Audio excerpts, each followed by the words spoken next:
कम नहीं है, अब उत्तर दक्षिण को तोड़ने के लिए बयान दिए जा रहे हैं।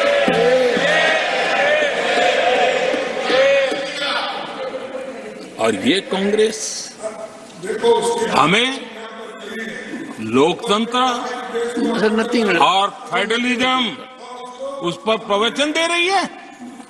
आदरणीय सभापति जी, जिस कांग्रेस ने और भाषा के नाम पर देश को बांटने में कोई कसर नहीं छोड़ी, जिस कांग्रेस ने आतंकवाद और अलगाववाद को अपने हित में पनपने दिया, जिस कांग्रेस ने नॉर्थ ईस्ट को हिंसा, अलगाव और पिछड़ेपन में धकेल दिया, जिस कांग्रेस के राज में नक्सलवाद के लिए देश के लिए एक बहुत बड़ी चुनौती बनाकर के छोड़ दिया, जिस कांग्रेस ने देश की बहुत बड़ी जमीन दुश्मनों के हवाले कर दी, जिस कांग्रेस ने देश की सेनाओं का आधुनिकीकरण होने से रोक दिया, वो आज हमें राष्ट्रीय सुरक्षा और आंतरिक सुरक्षा के लिए भाषण दे रहे हैं। जिस कांग्रेस ने आजादी के बाद से ही कंफ्यूज रही, उनको उद्योग जरूरी है कि खेती जरूरी है, उसी कंफ्यूजन में गुजारा किया। जो कांग्रेस तय नहीं कर पाई कि नेशनलाइजेशन करना है कि प्राइवेटाइजेशन करना है, उलझती रही। जो कांग्रेस 10 वर्ष में 12 नंबर से 11 नंबर पर आर्थिक व्यवस्था ले आ पाई, 10 साल में 12 से 11 नंबर। और आप 12 से 11 आने में बहुत मेहनत नहीं पड़ती है, जैसे जैसे आगे बढ़ते हैं तो मेहनत और बढ़ती है। हम 10 साल में 5 नंबर पे ले आए। और ये कांग्रेस हमें यहां आर्थिक नीतियों पर लंबे लंबे भाषण सुना रही है। आदरणीय सभापति जी, जिस कांग्रेस ने ओबीसी को पूरी तरह आरक्षण नहीं दिया, जिसने सामान्य वर्ग के गरीबों को कभी आरक्षण नहीं दिया, जिसने बाबा साहब के बजाय बाबा साहब को भारत रत्न देने योग्य नहीं माना, अपने ही परिवार को भारत रत्न देते रहे, जिस कांग्रेस ने देश की गली सड़कों चौक चौराहे पर अपने ही परिवार के नाम के पाठ जड़ दिए हैं, वो हमें उपदेश दे रहे हैं, वो हमें सामाजिक न्याय के पाठ पढ़ा रहे हैं। आदरणीय सभापति जी, जिस कांग्रेस के अपने नेता की कोई गारंटी नहीं है, अपनी नीति की कोई गारंटी नहीं है, वो मोदी की गारंटी पर सवाल उठा रहे हैं।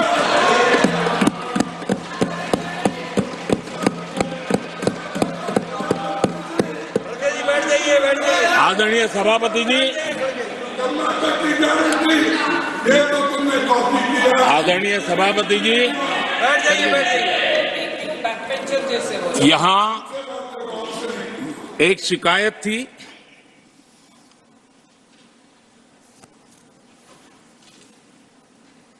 और उनको लगता है कि हम ऐसा क्यों कहते हैं, हम ऐसा क्यों देख रहे हैं। देश और दुनिया उनके 10 साल के कार्यकाल को ऐसे क्यों देखती थी, देश क्यों नाराज हो गया।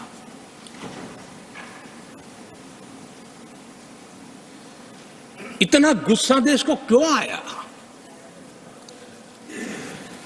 आदरणीय सभापति जी, हमारे कहने से सब नहीं हुआ है,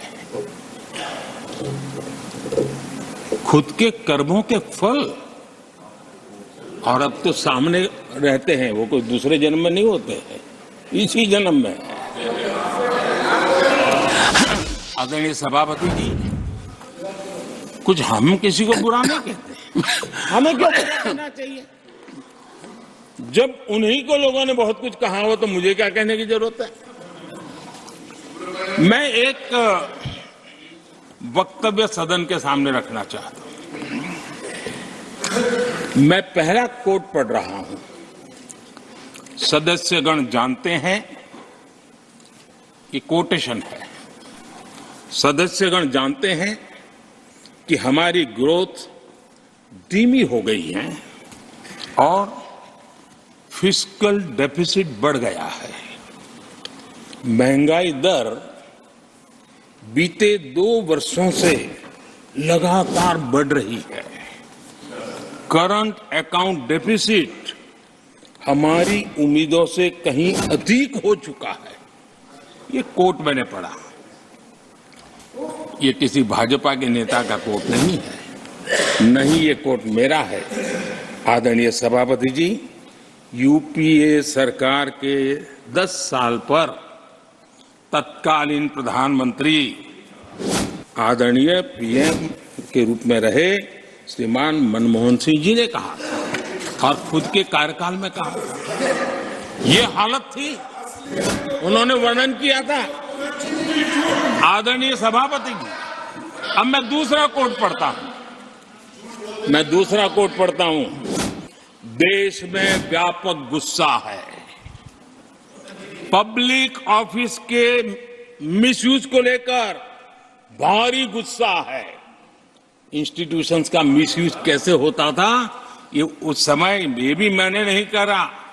ये उस समय के प्रधानमंत्री पद पर डॉक्टर मनमोहन सिंह जी कह रहे थे।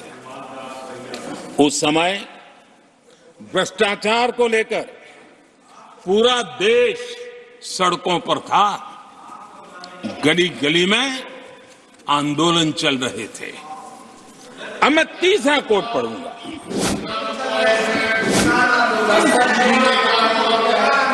एक संशोधन की कुछ पंक्तियां हैं, इसको भी आप सुनिए। टैक्स कलेक्शन में भ्रष्टाचार होता है, इसके लिए जीएसटी लाना चाहिए। राशन की योजना में लीकेज होती है, जिससे देश का गरीब सबसे अधिक पीड़ित है। इसको रोकने के लिए उपाय खोजने होंगे। सरकारी ठेके जैसे दिए जा रहे हैं, उस पर शक होता है। ये भी तत्कालीन प्रधानमंत्री आदरणीय मनमोहन सिंह जी ने कहा था। और उसके पहले और एक प्रधानमंत्री, उन्होंने ये कहा था कि दिल्ली से 1 रुपया जाता है, 15 पैसा पहुंचता है। सुधार, बीमारी का पता था, सुधार करने की तैयारी नहीं थी। और आज बातें तो बड़ी बड़ी की जा रही है। कांग्रेस के 10 साल का इतिहास देखिए। फ्रेजाइल 5 इकोनॉमी में दुनिया में कहा जाता था, मैंने दुनिया कैसे फ्रेजाइल 5, पॉलिसी पैरालिसिस, ये तो उनकी पहचान बन गई थी। और हमारे 10 वर्ष टॉप 5 इकोनॉमी वाले।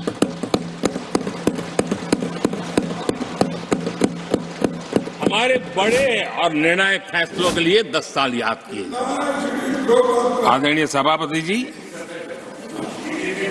हम उस कठिन दौर से बहुत मेहनत करके, सोच समझ करके देश को संकटों से बाहर लाए हैं। कि देश ऐसे ही आशीर्वाद नहीं दे रहा है। आदरणीय सभापति जी,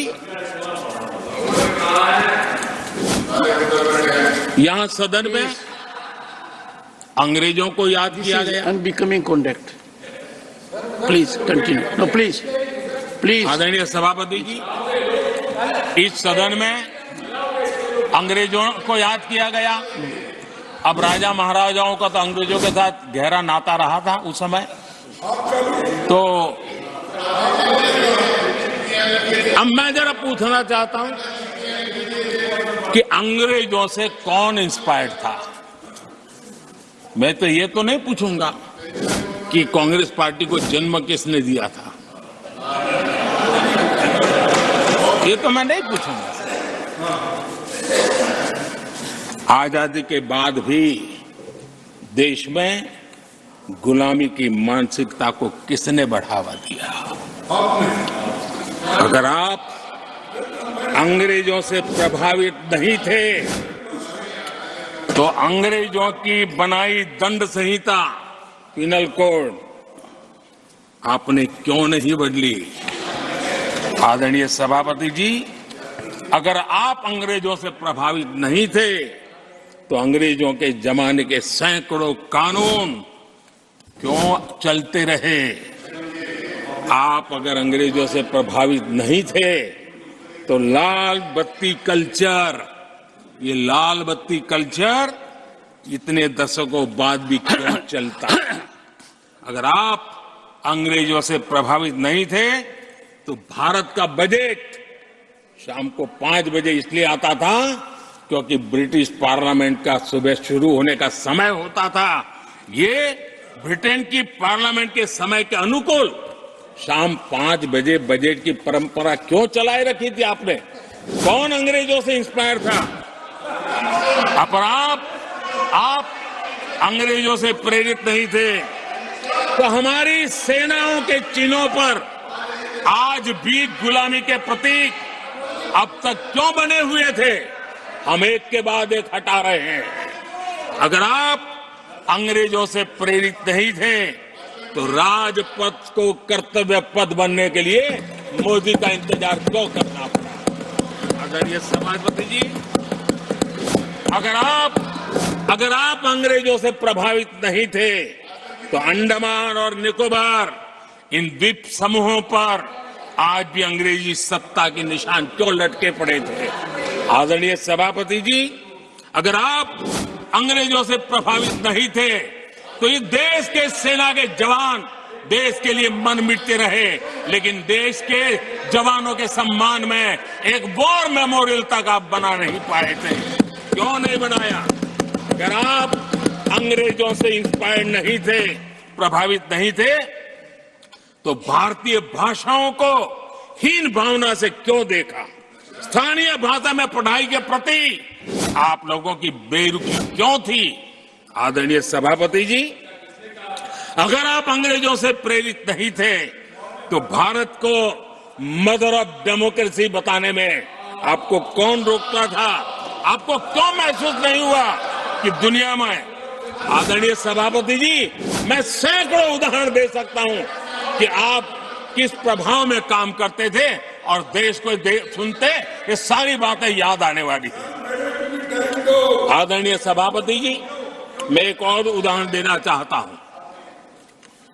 कांग्रेस ने नैरेटिव फैलाया और इस नैरेटिव का परिणाम क्या हुआ कि भारत की संस्कृति और संस्कारों मानने वाले लोगों को बड़े हीन भाव से देखा जाने लगा, ढकियानों से मानने लगा गया और इस प्रकार से एक हमारे अतीत के प्रति अन्याय करने की नौबत आई है।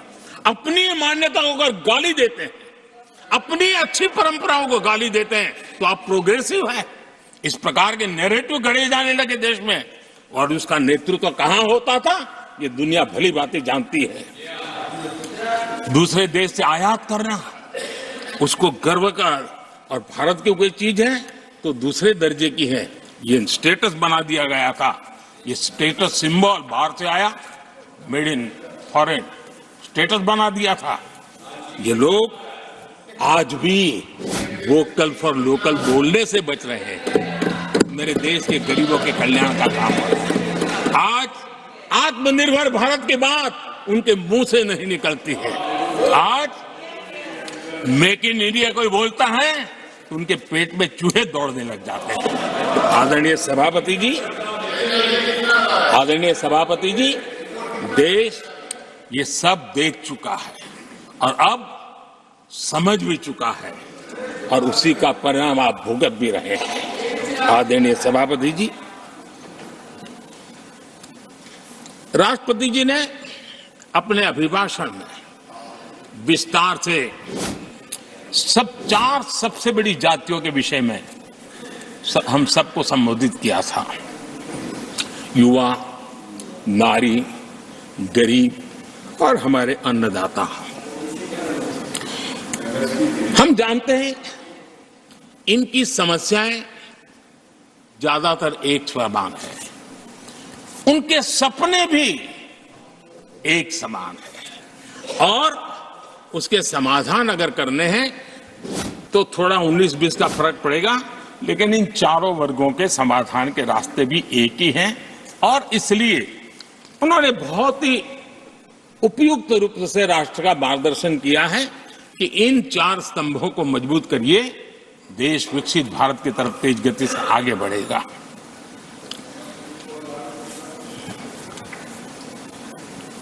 आदरणीय सभापति जी, अगर हम 21वीं सदी में हैं, हम विकसित भारत के सपनों को इसी सदी में 2047 तक सिद्ध करना चाहते हैं, तो 20वीं सदी की सोच नहीं चल सकती। समय 20वीं सदी का स्वार्थी एजेंडा, मैं और मेरा वाला जो खेल है ना, वो 21वीं सदी में देश को समृद्ध नहीं, विकसित भारत नहीं बना सकता है। कांग्रेस इन दिनों काफी बातें हो रही जाति की, फिर से एक बार क्यों जरूरत पड़ गई उनको मैं तो नहीं जानता हूं, लेकिन अगर उनको जरूरत पड़ी है तो पहले जरा अपने गरिबान में झांके, उनको पता चलेगा क्या किया है। दलित, पिछड़े और आदिवासी, कांग्रेस जन्मजात उनकी सबसे बड़ी विरोधी रही है।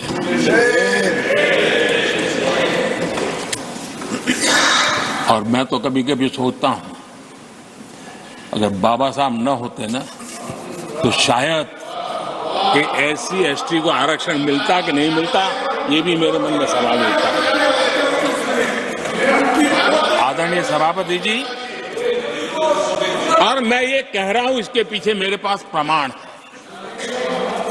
इनकी सोच आज से नहीं, उस समय से ऐसी है, मेरे पास प्रमाण। और मैं प्रमाण के सिवाय मैं यहां कहने के लिए नहीं आया। और जब बातें वहां से उठी हैं तो फिर तैयारी रखनी चाहिए उनको। मेरा परिचय तो हो चुका है, 10 साल हो गए।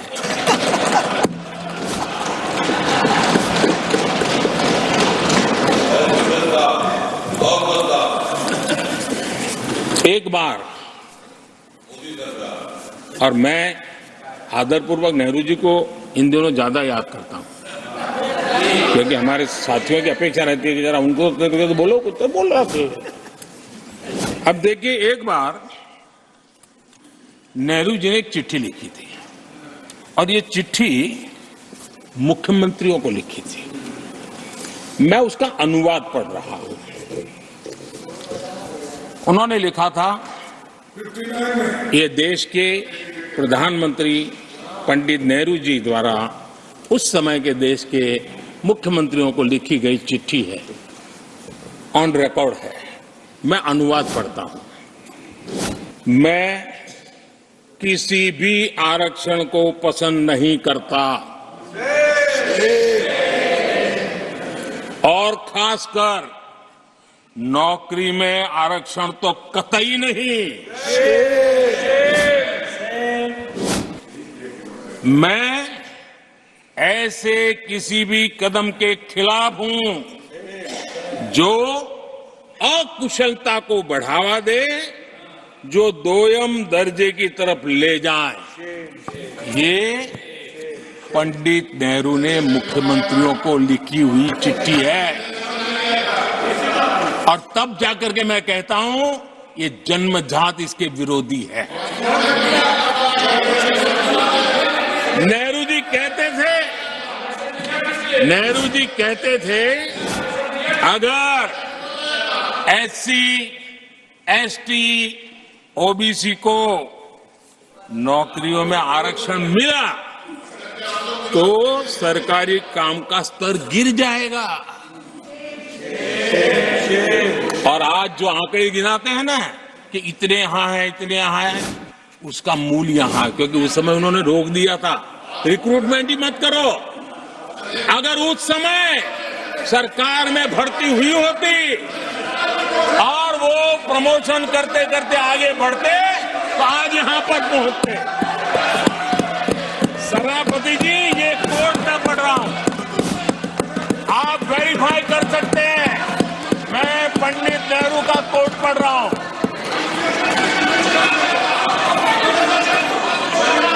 Please. और आदरणीय सभापति जी, Leader of opposition was heard in rapt attention. Are you setting this example? Leader of opposition was heard आदरणीय in rapt सभापति attention. Ji, Please sit down. Sit down.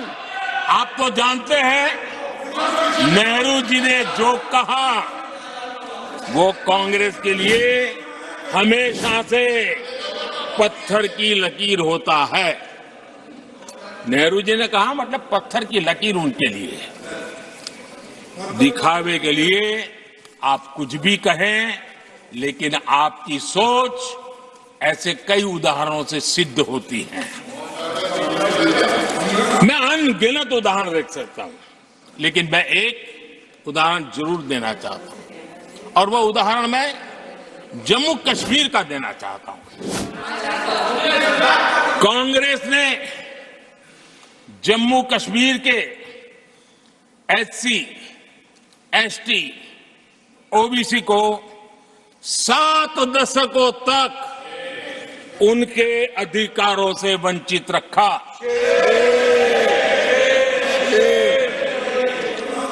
Article 370 मैं हम कितनी जीतेंगे उसकी बात अभी नहीं कर रहा हूं।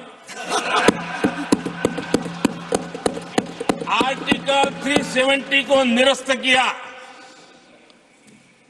तब जाकर के इतने दशकों के बाद एसटी, एसटी, ओबीसी को वो अधिकार मिले जो देश के लोगों को बरसों से मिले हुए थे। इसको रोक के रखा था। जम्मू कश्मीर में फॉरेस्ट राइट्स एक्ट उनको प्राप्त नहीं था। जम्मू कश्मीर में प्रिवेंशन ऑफ एट्रोसिटी एक्ट नहीं था। ये हमने 370 हटाकर ये अधिकार उनको दिए। हमारे एससी समुदाय में भी सबसे पीछे पीड़ित कोई रहा तो हमारा वाल्मीकि समाज रहा, लेकिन हमारे वाल्मीकि परिवारों को भी 7 दशक के बाद भी जम्मू कश्मीर में रहे लोगों की सेवा करते रहे, लेकिन डोमिसाइल का अधिकार नहीं दिया गया। ये है। और मैं आज देश को भी अवगत करना चाहता हूं कि स्थानीय निकायों में, लोकल सेल्फ गवर्नमेंट्स में ओबीसी के आरक्षण का विधेयक भी कल 6 फरवरी को लोकसभा में भी पारित।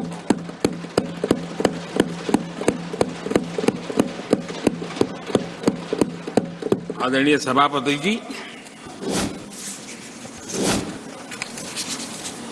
एससी, एसटी, ओबीसी उनको बड़ी भागीदारी लेने में कांग्रेस और साथियों को हमेशा परेशानी रही है। बाबा साहब की राजनीति को, बाबा साहब के विचारों को खत्म करने के लिए कोई कसर उन्होंने छोड़ी नहीं है। वक्तव्य अवेलेबल है, चुनाव में क्या क्या बोला गया वो भी अवेलेबल है। इनको भारत रत्न भी देने की तैयारी नहीं थी, वो भी भाजपा के समर्थन से और सरकार बनी, तब बाबा साहब को भारत।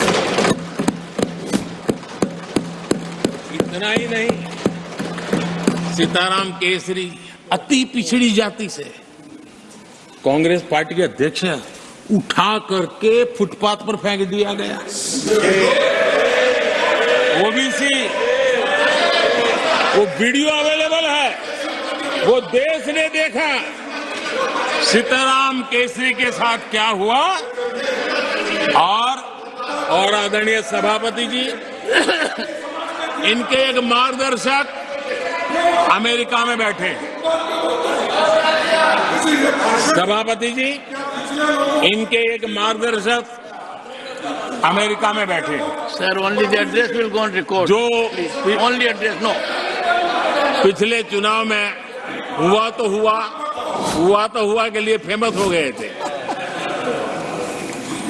और कांग्रेस इस परिवार के काफी करीबी है। उन्होंने अभी संविधान निर्माता बाबा साहब आम्बेडकर के उनके योगदान को छोटा करने का भरपूर प्रयास किया।